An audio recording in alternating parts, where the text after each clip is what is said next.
ADR. Promoting dialogue. Good evening and thanks so much for staying tuned to West Africa Democracy Radio broadcasting on 94.9 FM and around the world on wadr.org. This is Newslink. Here are the top stories. Youth in Nigeria defy police warning, stage protests in Lagos, Abuja, Rivers and other cities. We are here today because we have told that we will not accept the laws that curtail our fundamental human rights. AES countries recall the ambassadors accredited to Algeria following diplomatic war with Mali. Former Vice President of Liberia, Howard Taylor, cries out of unpaid entitlements. I was getting remuneration as a former senator, and I should be getting benefits as a former vice president, which I'm not getting. There are benefits in terms of salary, there are benefits in terms of vehicles that I haven't got because that is the way the law is written. And World Health Organization says African regions' maternal and newborn mortality declining, but progress still slow. Details of these stories and more coming up shortly. Christopher Aticho with Newslink. Let's begin in Nigeria, where young demonstrators under the aegis of the Take It Back movement on Monday defied police warning and staged protests in Abuja, Lagos, Oyo, Rivers, among other states. Clad in their signature orange berets, the protesters began their rally in Lagos, Nigeria's commercial capital, marching through major roads in the state while chanting solidarity songs under the watchful eyes of the police officers. The Nigerian Police Force (NPF) had earlier urged the movement to cancel its planned nationwide protest, describing the timing as ill-conceived and mischievous. However, in a swift response, activist and former presidential candidate Omoyele Sowore dismissed the police concerns, rejecting claims that the protest scheduled on Monday was intended to undermine the National Police Day celebration. We are here today because we have told that we will not accept the laws that curtail our fundamental human rights. The police are aware that we have a march today. They said they have their own program today as well. But we have told them that their program cannot stand in the way of our own march. And we have told them that we are going to the National Assembly. If they like, let them mobilize and join us.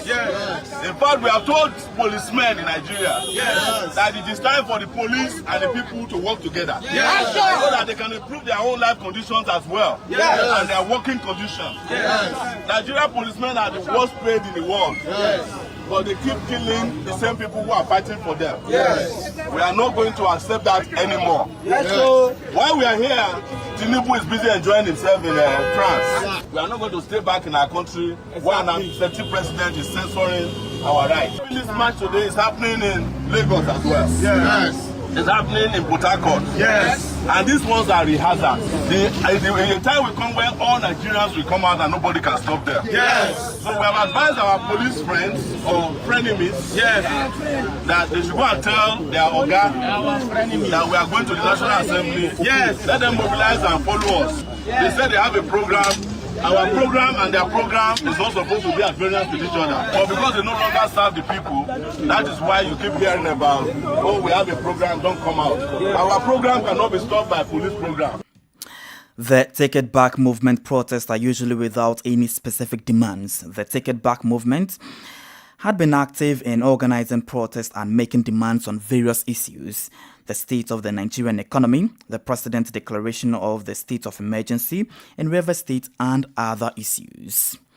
We head to the Sahel, where the diplomatic row between Mali and Algeria has taken a different turn as Burkina Faso and Mali, who make up the three members of the Alliance of the Sahel State AES Confederation, have decided to recall the ambassadors accredited to Algeria for consultations. This follows the reported destruction of a Malian armed forces drone on the 9th of March 31 to April 1, 2025. The announcement comes after a press release from the colleagues of Head of State for the Confederation of the Alliance of the Sahel State, which includes Burkina Faso, Mali, and Niger. Francis Boniface brings us the details in this report. In the document released on Monday, the leaders of the three AES member countries said they regretted the destruction of the Malian Armed Forces drone, attributing it to an act of hostility by Algeria.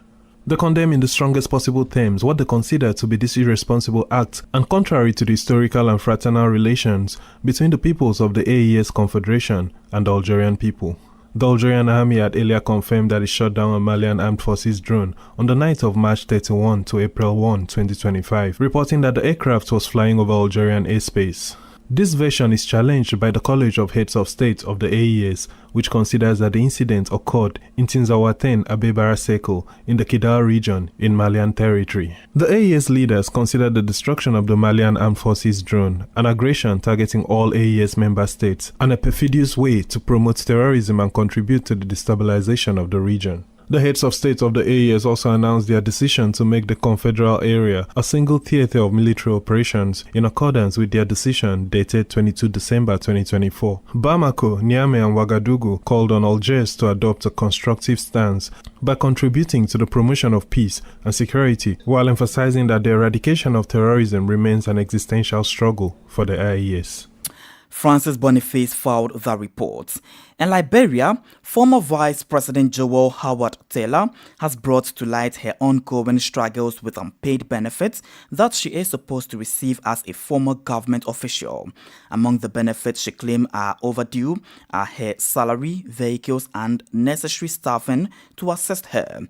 The situation is governed by the pensions and other benefits for former government officials at 2018, which stipulates that individuals in her position, including former vice presidents, are eligible for a monthly pension, a vehicle and a driver, and a personal assistant. Despite these entitlements, Taylor has reported that she has not received any of the benefits outlined in the law. Taylor has taken steps to address the matter, reaching out to key figures in the government such as the president, the speaker, and the president pro tempore, yet her concerns remain unresolved. The reasons behind the lack of payment remains unclear, and it raises questions about the legal mechanisms available for former officials facing similar issues. Take a listen to her concerns.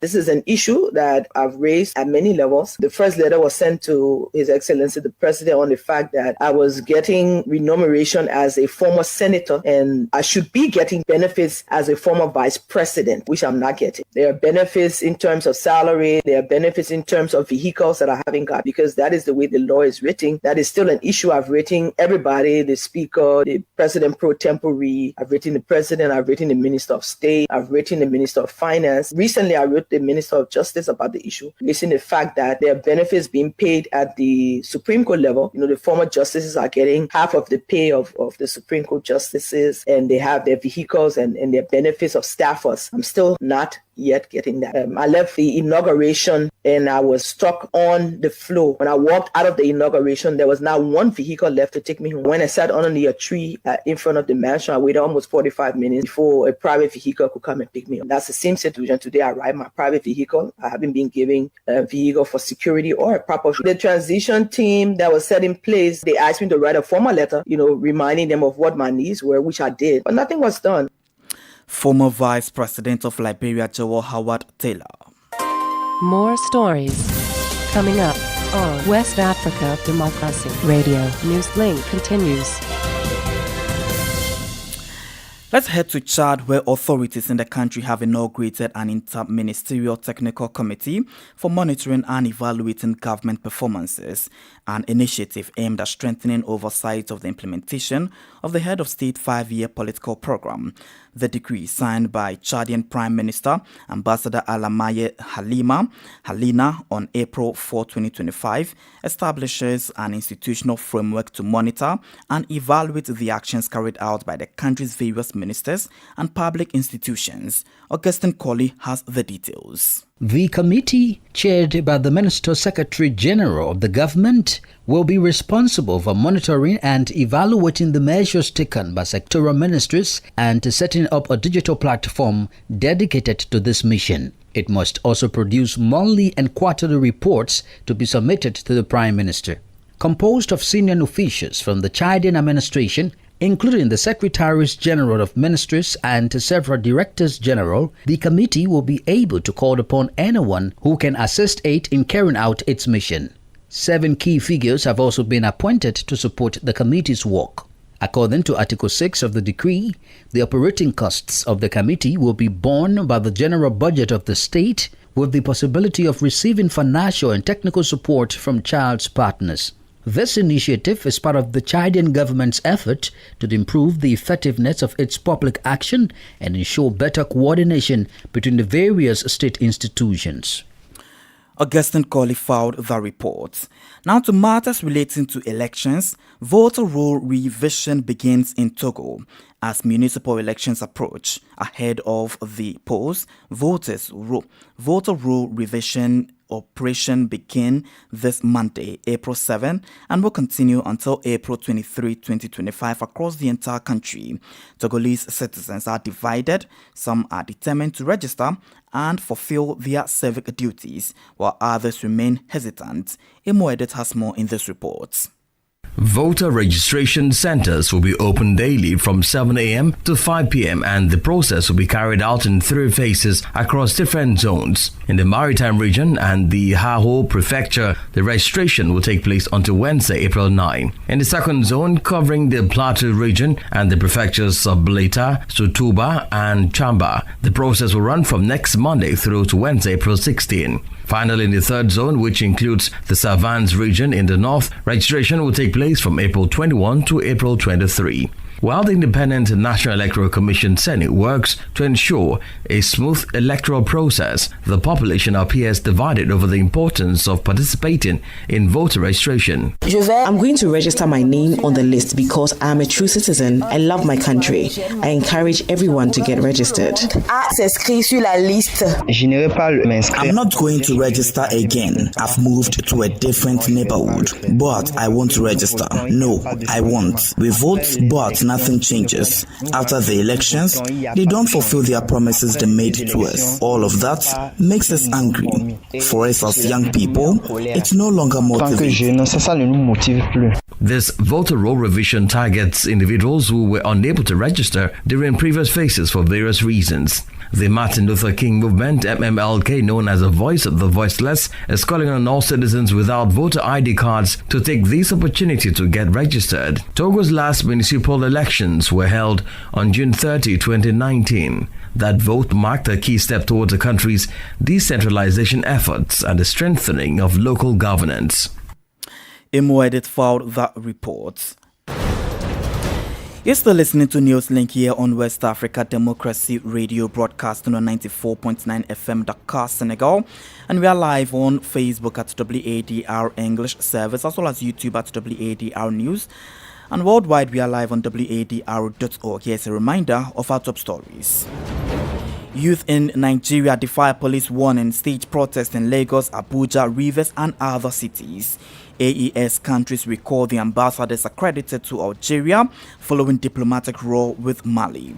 Former Vice President of Liberia, Joel Howard Taylor, cries out over unpaid entitlement. Still ahead in the news, World Health Organization report says African regions' maternal and newborn mortality declining, but progress still slow.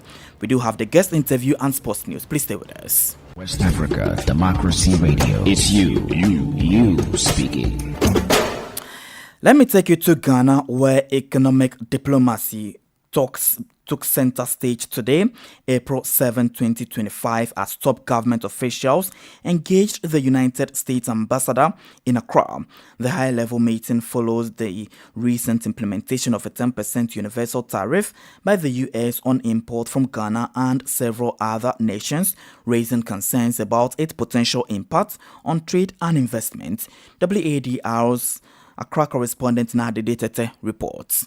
The Ministries of Trade, Agribusiness and Industry, Finance and Foreign Affairs will meet the U.S. ambassador to Ghana in a bid to address the implications of Washington's newly imposed 10% universal import tax. The measure, which came into effect on April 5, 2025, has drawn significant concern among Ghanaian exporters and investors who rely on access to the U.S. market, particularly under the African Growth and Opportunity Act, AGOA. According to the Ministry of Trade, the government is actively engaging with stakeholders to assess the broader economic impact of the tariffs and is exploring mitigation strategies to protect Ghana's export sector. Officials say the aim is to prevent major disruptions and preserve investor confidence. The U.S. executive order that introduced the tariffs cites national security and global trade deficit concerns as its rationale. However, exemptions have been granted for certain key imports such as copper, pharmaceuticals, and critical minerals. In a statement, the Trade Ministry reaffirmed government's commitment to transparent dialogue and stressed that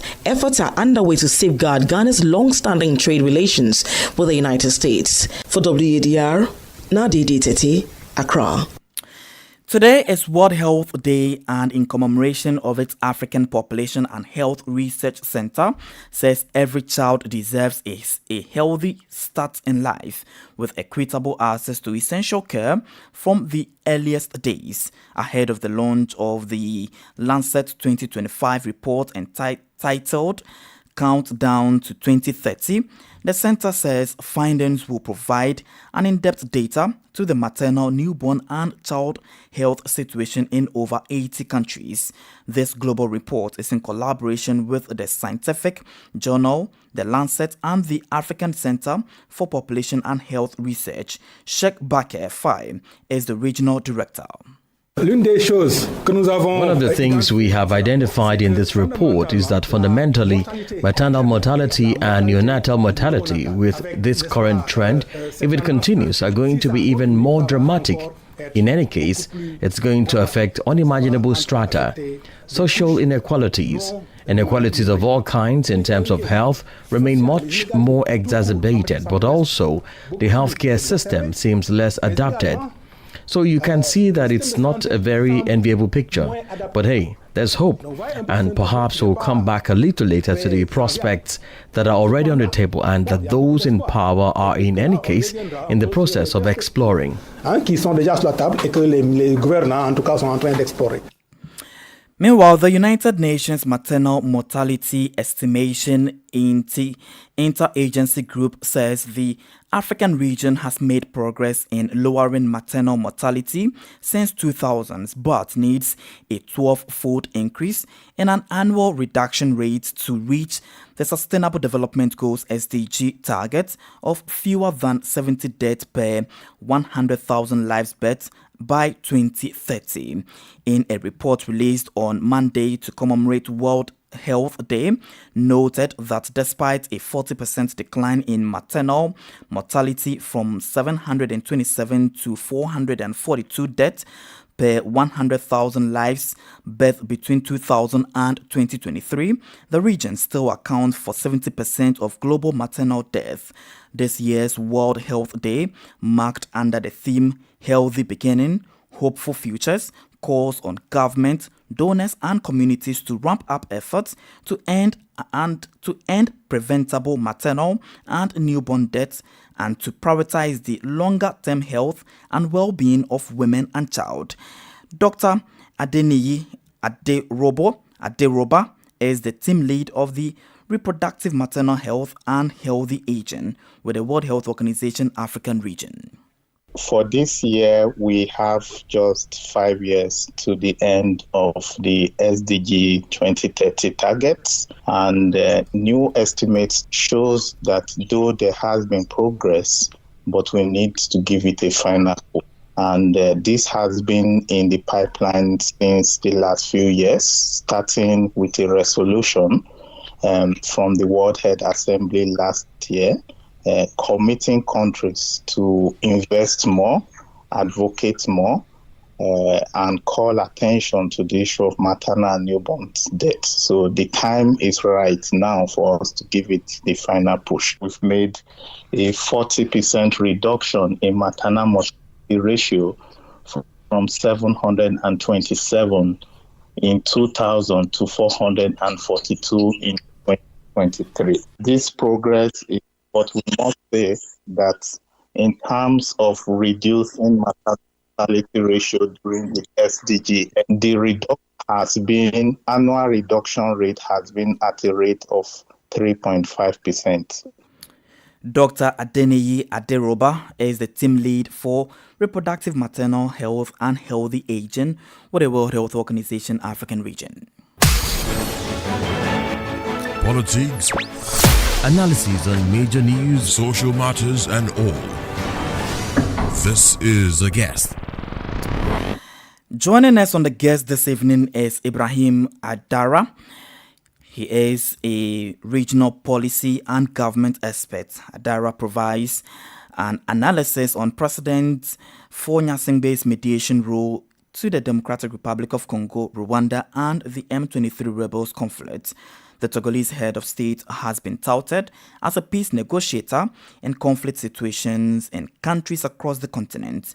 But in the minds of many, questions are being asked. For example, what are the chances that he succeeds in this particular instance where several influential political figures and countries have failed? Here is our guest. The potential appointment of President Faure in this complex talk likely stemmed from a combination of his diplomatic experience, I believe, regional influence, and relatively neutral stance in the ongoing conflict. I believe President Faure has been involved in various regional diplomatic efforts and has good relationship with both Rwanda and DRC, which is, in my view, crucial for facilitating the dialogue. And also, I think his tenure and ability to engage in complex negotiation in West Africa also contributed to this selection. Talking about a good relationship with both Rwanda and DRC, sir, in that case, what are the chances that Gnassingbé will achieve this mandate when countries, influential regional leaders have tried and failed? How well positioned do you think he is to address the DRC-Rwanda conflict? Yes, I think chances of success, to me, certainly challenging, especially about what you talked, when key leaders have failed in this space. But to me, the underlying issues ranging from ethnic tension to resource competition and security concern are deeply entrenched. And previous mediation efforts have often stumbled due to a lack of trust between the party. And I think for a relative neutrality could be an advantage in this context. Its ability to approach the issue with fresh perspective, coupled with the support of the African Union, which appointed him, also will allow him eventually to create a more conducive environment. While the success, to me, isn't guaranteed in advance, but his diplomatic approach could help to break the impasse, particularly if the regional players and international stakeholders also play an active supporting role. In that case, what challenges do you foresee him, that is for Gnassingbé's role as a mediator, especially when others have tried, and looking also at the long-standing tension between the two countries?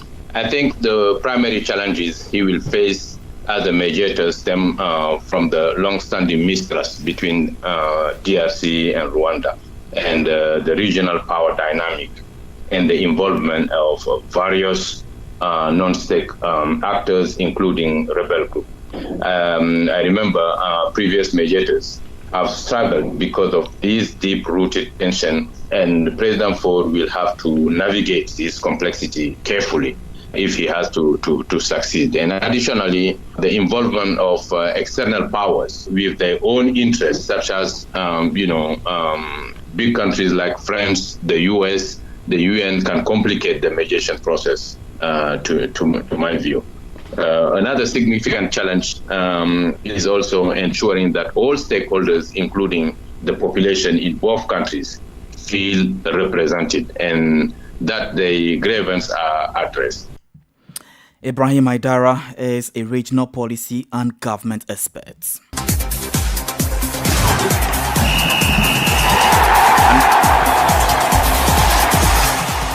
And we can join Sankole Janko for details in the world of sports now.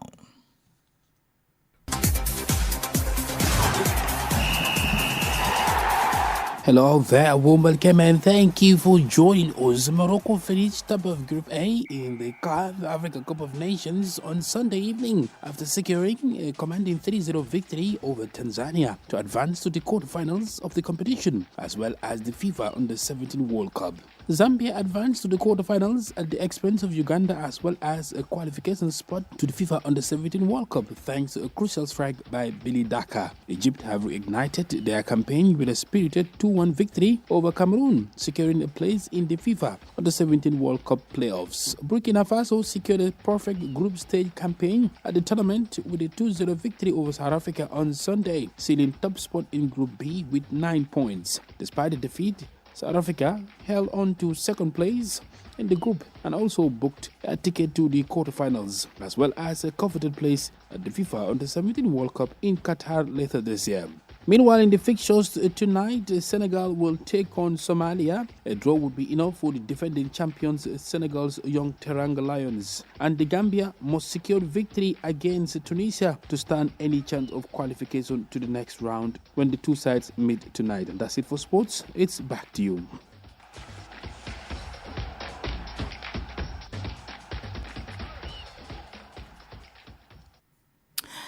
Thank you very much, Sankole Jankwan. With that, we've come to the end of this edition of Newslink here on West Africa Democracy Radio, broadcasting on 94.9 FM. Thank you for listening, and many thanks to Maude Juf and Mam Kodufai, as well as Shekin Jai for the technical assistance. Do interact with us via our social media platforms, X formerly Twitter, Instagram at WADR News, and on Facebook at WADR English Service. I am Christopher Ticho. Good evening and enjoy the rest of our broadcasts. And many thanks to you for listening to Newslink via Hot 104.3 FM.